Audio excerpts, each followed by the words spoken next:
The 7 Habits of Highly Effective People by Stephen Covey. The personality and character ethics. At the same time, in addition to my research on perception, I was also deeply immersed in an in-depth study of the success literature published in the United States since 1776. I was reading or scanning literally hundreds of books, articles, and essays in fields such as self-improvement, popular psychology, and self-help. At my fingertips was the sum and substance of what a free and democratic people considered to be the keys to successful living. As my study took me back through 200 years of writing about success, I've noticed a startling pattern emerging in the content of the literature. Because of our own pain, and because of similar pain I had seen in the lives and relationships of many people I had worked with through the years, I began to feel more and more that much of the success literature of the past 50 years was superficial. It was filled with social image, consciousness, techniques and quick fixes, with social band-aids and aspirin that address acute problems and sometimes even appeared to solve them temporarily, but they left the underlying chronic problems untouched to fester and resurface time and again. In stark contrast, almost all the literature in the first 150 years or so focus on what could be called the character ethic. As the foundation of success, things like integrity, humility, fidelity, temperance, courage, justice, patience, industry, simplicity, modesty, and the golden rule.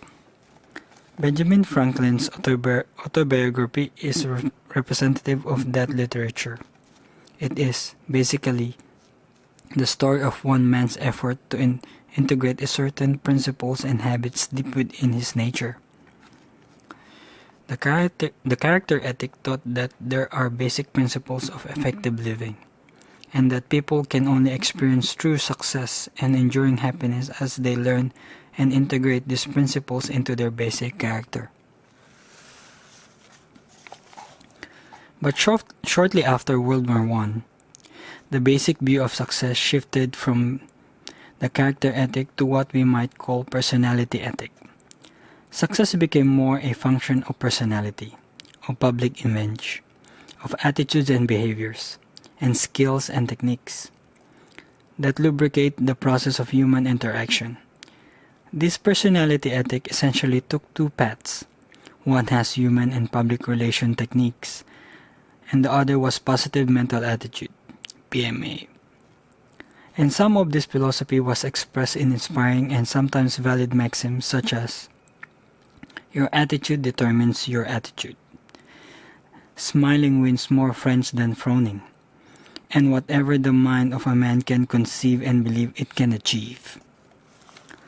Other parts of the personality approach were clearly manipulative, even deceptive, encouraging people to use techniques to get other people to like them, or to fake interest in the hobbies of others to get out of them what they wanted, or to use the power look, or to intimidate their way through life. Some of this literature acknowledged character as an ingredient, it as foundation and catalytic reference to the character ethic became mostly lip service. The basic thrust was quick fix influence techniques, power strategies, communication skills, and positive attitudes. This personality ethic, I began to realize, was the subconscious source of the solutions Sandra and I were attempting to use with our son. As I thought more deeply about the difference between the personality and character ethics, I realized that Sandra and I had been getting social mileage out of our son's good behavior. And in our eyes, this son simply didn't measure up.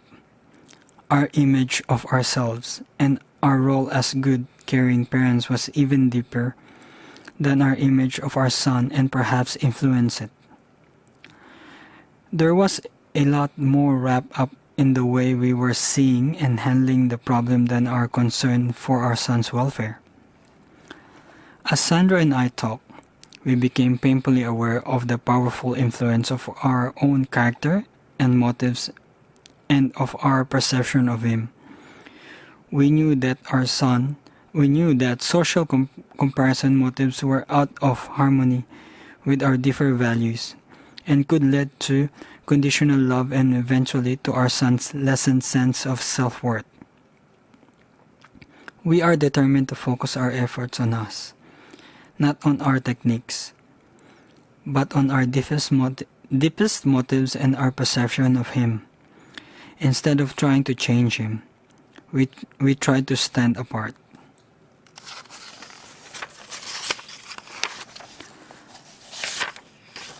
To separate us from him, and to sense his identity, individuality, separateness, and worth. Through deep thought and the exercise of faith and prayer, we began to see our son in terms of his own uniqueness. We saw within him layers and layers of potential that could be realized at his own pace and speed.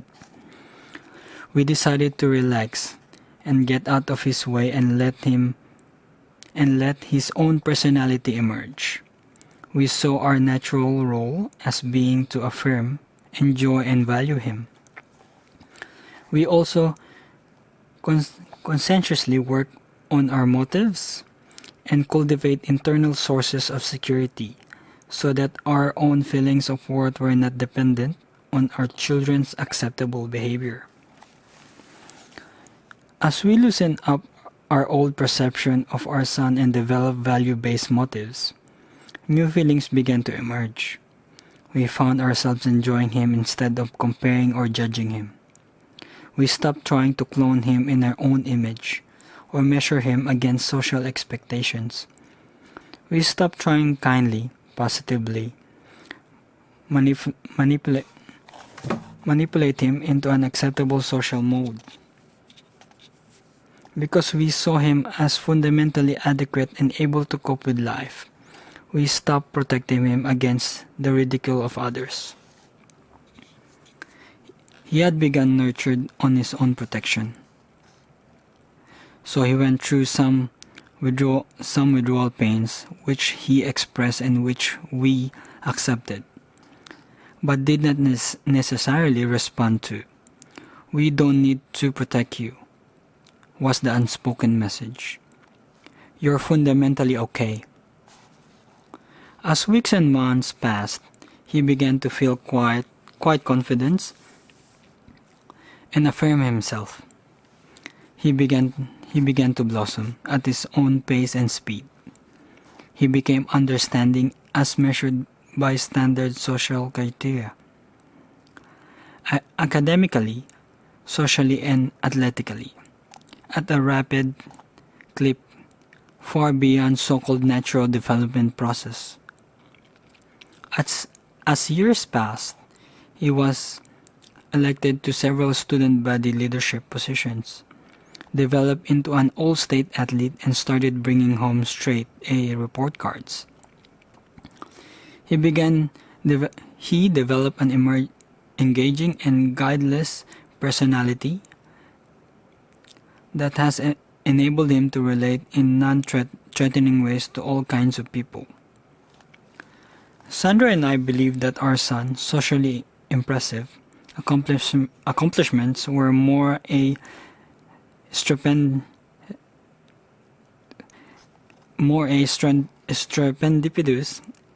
expression of the feelings that he had about himself than merely a response to social reward. This was an amazing experience for Sandra and me, and a very instructional one in dealing with our other children in other roles as well.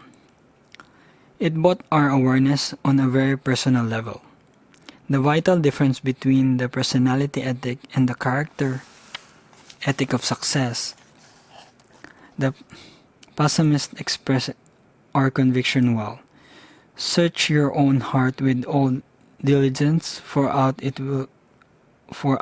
of it flow the issues of life.